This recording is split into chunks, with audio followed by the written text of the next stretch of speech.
Good morning, everyone. Today is Tuesday, August 17th, 2021. And I want to read this article that I saw yesterday on, again, ChristianHeadlines.com. And the title is Pray for the Christians in Afghanistan. Sorry. Taliban Takeover Puts Church in Peril. Now, a lot of people are not talking about this. Of course, this isn't making it on mainstream news. But however, the thing that is happening over in Afghanistan, we know that there are refugees. Well, I wouldn't say refugees, but probably not yet. You probably don't have any refugees yet. But the United States has decided to leave Afghanistan, pull the military out of there. I think we've been there for maybe about 20 years or so. So now the United States has decided to leave that region and just totally pull out of there. So already the Taliban has taken over majority of the country, if not all of the country. I think that that's what this article read, that they did take over the country, the Taliban that is. And but we're not talking about the Christians who are there. But anyway, let's go ahead and get into the article.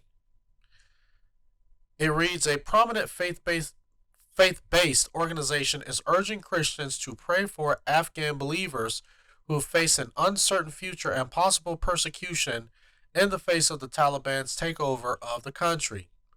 The Taliban, a represented a repressive Islamic regime, took over the Afghanistan capital of Kabul on Sunday as the United States military continued its withdrawal from Afghanistan. President Biden had ordered all troops pulled from the country by September. But I guess they've, started pulling out, or they've pulled out a significant amount of troops to where now the Taliban has become emboldened to start moving in on the country. It is unknown how many Christians live in Afghanistan, although some estimates put the number between 10,000 and 12,000, according to International Christian Concern, which monitors persecution around the world. Most of them are converts from Islam, a fact that makes them targets for persecution by the Taliban. Under Taliban ideology, the punishment for conversion to Christianity is death. So, if anyone has maybe done or who was basically keeping up with what was going on um, in Syria, Iraq, when ISIS was taking over, the first people that they started targeting was Christians, and they were beheading them and just doing all types of wicked stuff. So that's probably what's going to start to happen now that the Taliban is taking over in Afghanistan.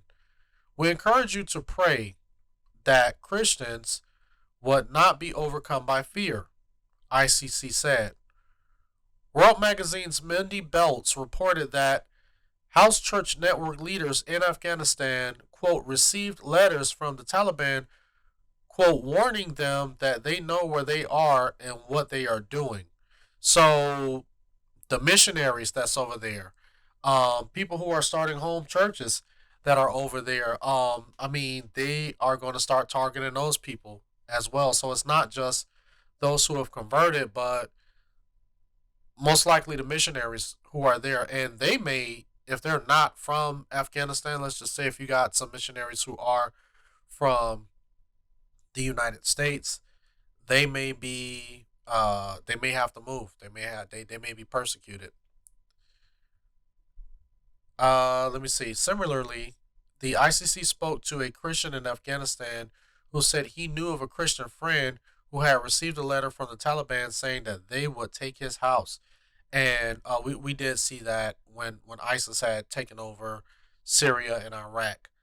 The Christian told ICC um, that believers understand the dangers of practicing their faith. Quote, every Muslim background believer like myself that converted to Christianity, he knows the consequences of their conversion. Islam is very clear. Quran is very clear. Hadith is very clear for the apostasy. End quote. The Christian I told ICC. Let me read this part and then I'll kind of give my 2 cents on that.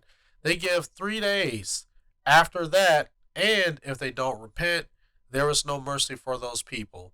Um, that is the reality for Christians living in that region of the world. And like I said, like I always say, sometimes we get so comfortable over here in America. We fight about little, you know, just minute issues that we're not even thinking about the people who are suffering real persecution. Just by being a Christian. I mean, it's a death sentence. You know what I'm saying?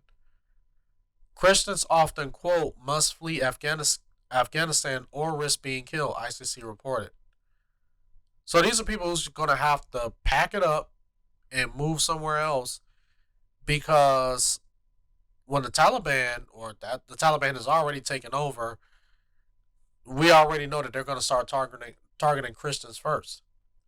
Even before the United States announced its withdrawal, Afghanistan was a dangerous place for Christians, with Open Doors ranking at number 2 on its World Watch list, ranking of nations where believers face the most persecution. Wow, I didn't know that. I didn't know that Afghanistan was number 2 where Christians were persecuted the most. When the list was released, the Taliban controlled only certain parts of the country. Now, though, the Taliban controls the entire nation. That was quick. Please pray for the Christians in Afghanistan who have been obeying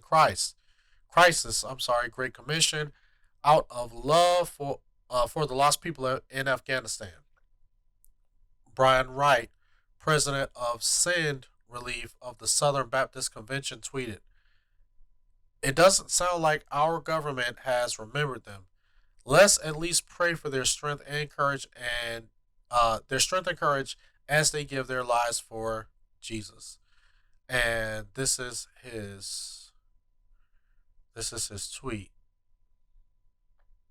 Uh, yeah, and there's Mindy Belts right there. So who was mentioned earlier in the article, but that's basically it. But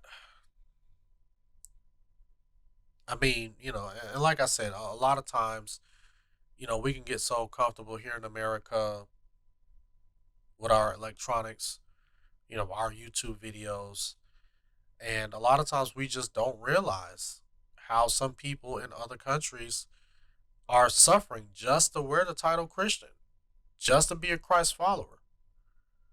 So, let's send out our prayers to Afghanistan. I mean, and I know it sounds cliche, but the power of God is real.